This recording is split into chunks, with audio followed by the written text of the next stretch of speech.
The recaps are back! Now let's start off with the most recent games in our mind. Happening on Wednesday, let's take it to Club Brugge, my second favourite team in the world, and talk about their dominant display against Barcelona. Well, it wasn't really dominant, but they drew 3-3 with Barcelona straight off the bat of Barcelona losing in El Clasico to Real Madrid. The game was packed with goals galore, but again, it was Barcelona's defensive fragility that stood out to me because time and time again, man like Carlos Forbes, the Forbes financial list, he was breaking the lines every single time, getting in behind time and time again and just abusing the Barcelona back line. Carlos Forbes being a winger that nobody seems to remember. Me, however, I've been watching Carlos Forbes for a while. As a Club Brugge winger, he's been at our club for a bit, moved there I think from Ajax. And before all of that, he was a Manchester City academy prospect, coming up the ranks through Manchester City. Just imagine if they had his power and pace off the bench.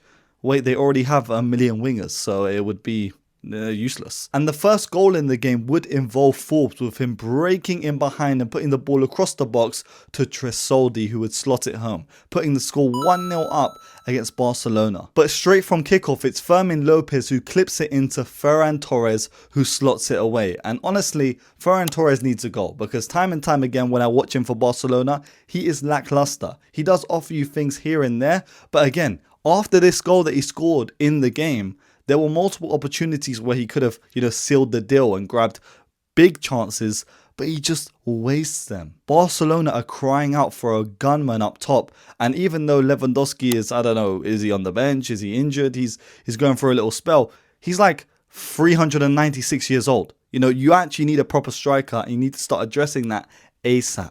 Club Brugge would then get one back via a counter-attack, and Bodo was just left too slow. You ain't reacting quick enough, bro. And Carlos Forbes is then in a dangerous position, which he clinically puts the ball into the back of the net. 2-1. Then my favourite goal on the night happened in the 61st minute with Lamine Yamal pulling out a bit of Messi-esque play. He wiggles his way around 3 defenders just like a prime Jabinho would do, on the streets, and gives it to Fermin Lopez. Fermin Lopez does a little flick, gives it back into the path of Lamine Yamal, and he finishes with the outside of his boot. But again, Club Brugge are quick to respond. In the 63rd minute, it's Forbes who breaks the lines once again. Another one of these transitional attacks that has seen Barcelona falter when they're needed most. Because time and time again, this Barcelona line is on the halfway line. Brugge make it 3-2, but Barcelona again stay in it with a 77th minute finish by Lamine Yamal, which was not really his goal. It just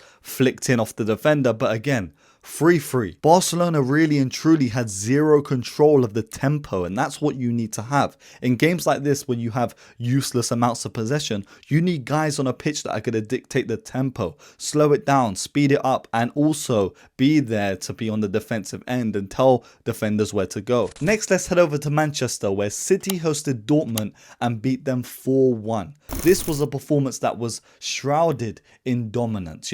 Manchester City are honestly looking like a titan amongst, Premier League teams, especially in Europe. And this is another performance that is making people's eyes widen when talking about Manchester City in all competitions. The likes of Cherki and Foden are scaring me right now, and I'm going to have a whole separate video talking about just them two, but let's get on into what actually happened in the game. Because from the off, it was Manchester City domination. Whether it was possession or attacks on goal, they were all over Dortmund. Dortmund really couldn't handle this medley of Manchester City attacks. And by the 22nd minute in the game, Phil Foden had made his mark known. Are we finally seeing an informed Foden? Foden has had some underrated performances this season, but now he's shining again, and he's also scoring in a familiar position that we've seen him score in many games in the past. He would just whip the ball in like he was passing it into the bottom corner from around 23 to 24 yards out. Then in the 29th minute, it's Doku doing a little shimmy. He cuts it back, and it's Haaland scoring against his former club. By the 57th minute, Manchester City could have been 8-0 up, but it's Foden who grabs the third on the night. It's like whenever he enters the zone, it's an automatic command to just open up the body and whip it towards the goal. And despite Borussia Dortmund getting one back, it wouldn't be enough because Manchester City would bring on Ryan Cherki, who would finish off Borussia Dortmund, finishing the game 4-1. And Cherki's goal was amazing. A little bit of quick feet, open up the body, slot it into the back of the net, all smiles round here. We've got Foden and Cherki on the pitch by this point, and Manchester City are dominating in every single aspect. Imagine having the medley of Doku, Savio, Foden, Cherki, Haaland, all at your disposal. Once Pep Guardiola gets all these guys in gear, gets them using haki, observational, armament, gets them all locked and loaded, leveling up their game plan, they are going to be an immovable object in not only the Premier League, but in European competitions. Next up, we head into a game between Qarabag and Chelsea, which actually ended 2-2. You wouldn't think it. You wouldn't have thought it. You wouldn't have thunk it. No way. Chelsea bottling it. If I'm being honest, it wasn't all Chelsea's fault because there was a bunch of time wasting in this game. I actually watched this game painfully because I think it was an early kickoff. It was just available to watch. I was like, you know what, let me just watch this. And it was painful, to say the least. It was very painful. Esteval was the knight in shining armor for me because every time he's on the ball or involved in the play, he just excites me. I'm getting up, I'm thinking, what is he going to do next? Is he going left? Is he going right? Is he going to pass? He is next up. Honestly, he's giving me shades of Neymar. Maybe I'm taking it too far, but if he was at a different club, I'd support him way more. He would be involved in the first goal on the night in the 16th minute, chopping inside before passing it into the far corner of the goal. But then Qarabag would get one back after Duran was bulldozing the defense. The ball would fall into the path of Andrade, who would put it into the back of the net. And then in the 39th minute, Chelsea would give away a penalty via a handball. It was, quite clear and obvious. They had to actually check this. Bro, it hit his hand. It was a penalty. And Qarabag, they finished it off 2-1. And from then, they just tried to slow down the game. They were actually slowing it down from the start. It was already a slow game. The ball was hardly in play. And it didn't really work out because Chelsea would eventually score via Garnacho. The game was dead after that, but both of these sides had opportunities to win this game and neither of them took them. It was actually embarrassing for Chelsea because they could not just retain their possession and actually control the game. Because a lot of people were coming with that argument of, oh, Qarabag were just time wasting.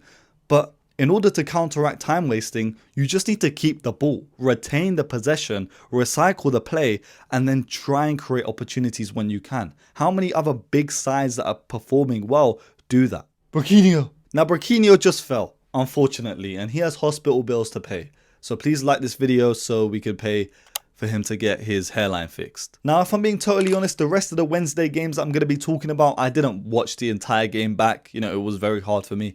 I don't have that much time in a day, but we'll quickly go over them and then head on into the Tuesday games. Inter would pull off a 2-1 win against Kairat, which was pretty much standard. And again, they are one of these sides that has just 1-1-1-1-1. And that doesn't mean one, I mean, they are winning.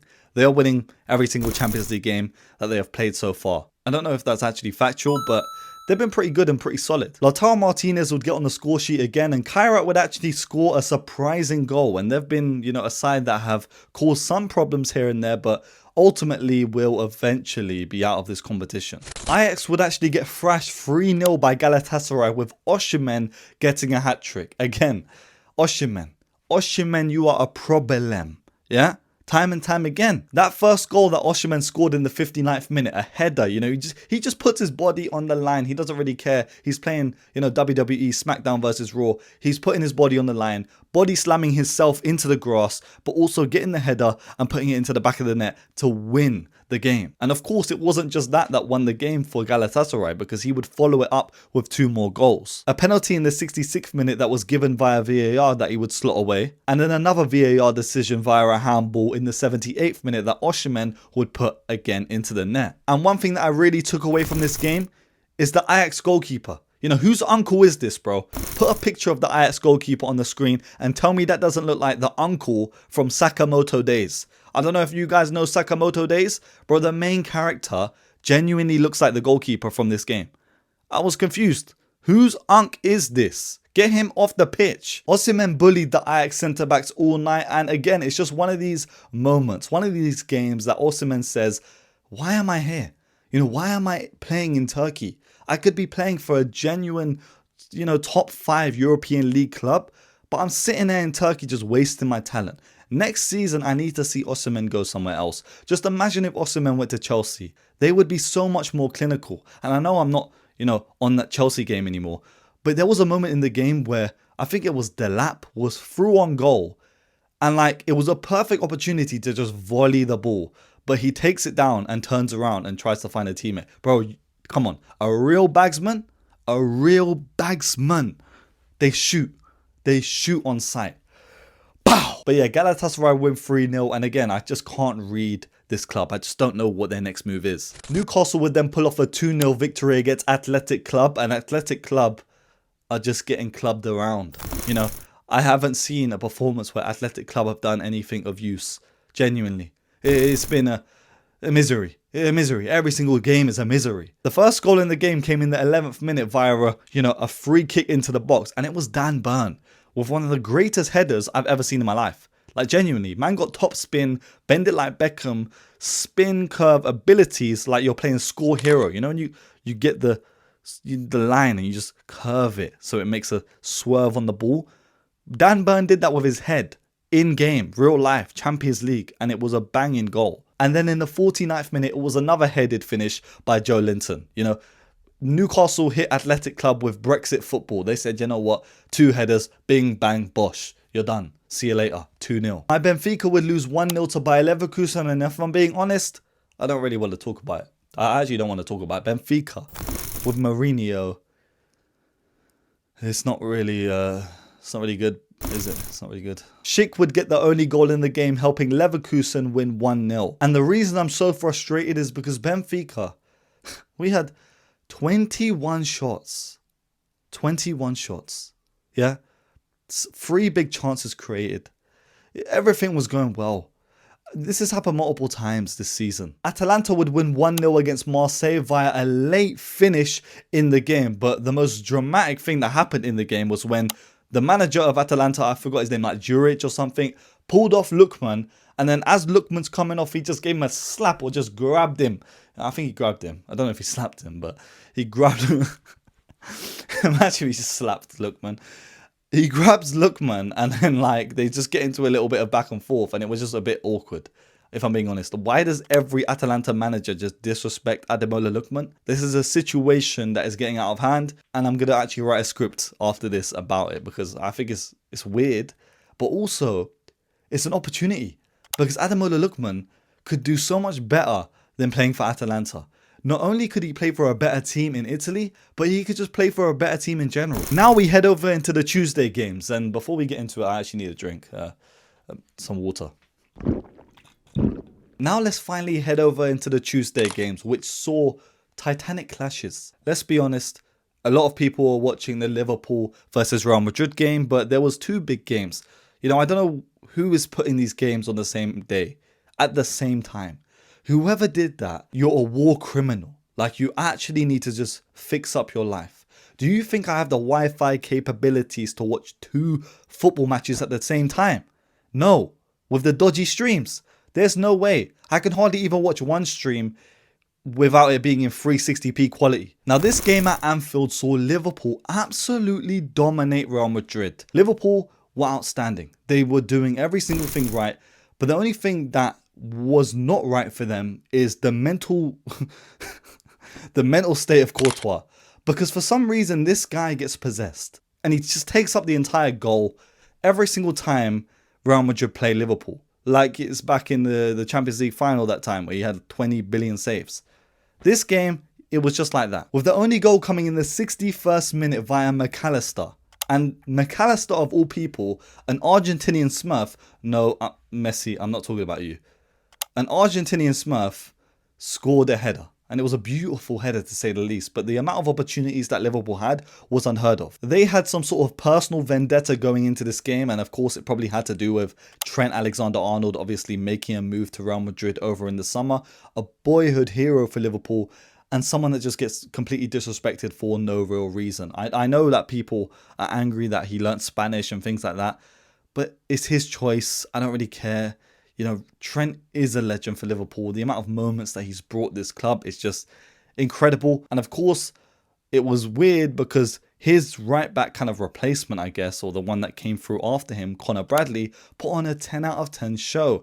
He was going 10 out of 10 to 10 out of 10 against Courtois, because Bradley was the best player on the pitch for Liverpool, along with probably Szoboszlai, and Courtois was just stopping everything. Connor Bradley was looking at Vinicius Jr. like a piece of meat every time Vinicius Jr. tried to pull off a little trick or flick. You know, he's doing little weird tricks and body feints, and Bradley's just looking at him like, come on, bro. Szoboszlai was good. Wirtz was also quite good in this game, despite not having a goal, you know, contribution. But if I'm being honest, I watched the game. You see moments where Wirtz was in the transition, held onto the ball, retained it against like 3 Real Madrid midfielders, and he's kept the ball and he's passed it along. I think the likes of Salah could have played a lot better, especially in the final third, looking up and passing to his teammates, and also Ekitike didn't have the best of games. But again, this was just a clash of Galacticos, because Real Madrid, the likes of Mbappe was on the pitch, Bellingham was on the pitch, Salah was on the pitch for Liverpool. Imagine if Isak was playing in this game, he would have had a stinker as well, guaranteed.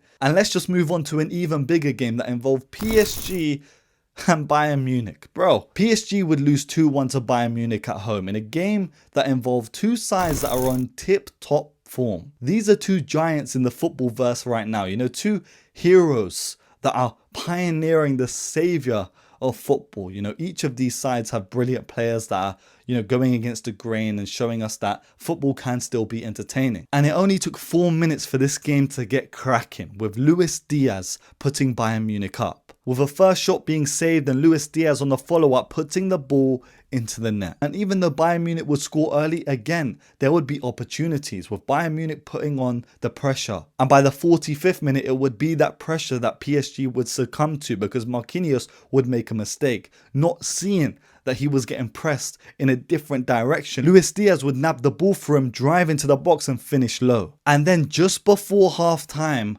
Luis Diaz would make a challenge on Hakimi that would be given via a VAR decision a red card. And I actually think this was a yellow. Despite Hakimi actually getting injured, I don't think like this was completely his fault.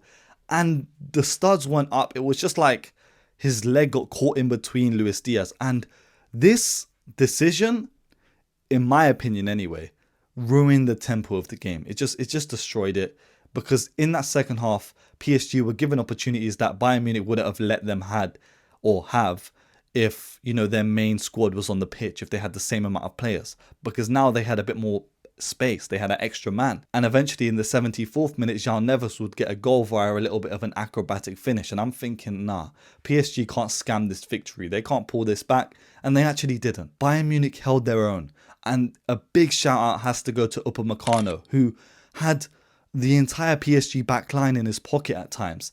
He is a guy that I have criticised publicly, and a lot of people have criticised over the years, especially since his move to Bayern Munich. In a pairing with Kim Min-jae, he was seen as the guy that was making a lot of the mistakes. But this year in particular, he silenced every single doubter. He has silenced the footballing world, and he's coming to fruition. This is a guy that we used to see at Leipzig in a backline with the likes of Konate and Mukiele. We knew that they would be good in the future. We knew that these were the guys. This was the next generation of French defenders. And he's put himself right up there as one of the best centre-backs in football right now, with a performance like this, but also the performances that we've seen from the start of the season at Bayern Munich. But yeah, that second half was all PSG, getting like 71% possession and 25 shots. But yet, Bayern Munich held their own. They really showed that even when hope is lost, they still have defensive solidarity and, you know, confidence in themselves that they can retain a scoreline. Now, of course, we've handled the big games, so we got to whiz through the rest of these because this video is going to be way too long. Tottenham won 4-0 against Copenhagen, and I think the only real highlight that we got to talk about is Van der Ven's goal. Absolutely incredible goal.